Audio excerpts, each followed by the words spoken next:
অস্ট্রেলিয়ার কন্ডিশনে টেস্ট ক্রিকেটের লড়াইটা সহজ নয়। প্রতিটি রান কিংবা উইকেটের সঙ্গে গুরুত্বপূর্ণ হয়ে উঠতে পারে এক একটি ক্যাচও। তাই ডারউইনে প্রথম টেস্টের আগে ফিল্ডিং নিয়ে বিশেষভাবে কাজ করছে বাংলাদেশ দল।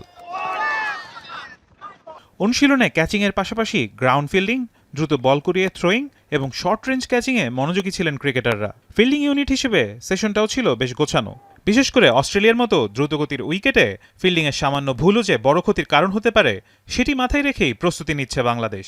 অ্যাজ এ ফিল্ডিং ইউনিট সবাই প্রস্তুত এবং প্রিপারেশন খুব ভালো হয়েছে।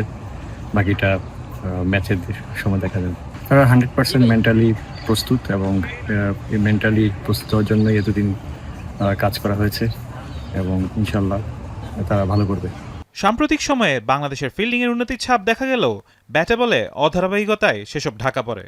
অস্ট্রেলিয়ার মাটিতে তাই বড় পরীক্ষার মুখে পড়তে যাচ্ছে টিম টাইগার্স।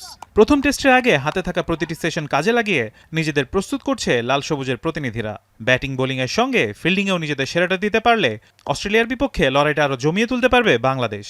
খুব ভালো প্র্যাকটিস সেশন হচ্ছে। অবশ্যই আমাদের আরো সামনে অনেক টাস্ক আছে এবং অনেক সেশন আছে। বৃহস্পতিবার সিরিজের প্রথম টেস্টে মুখোমুখি হবে দুই দল। ফারহান ইহসান, এখন।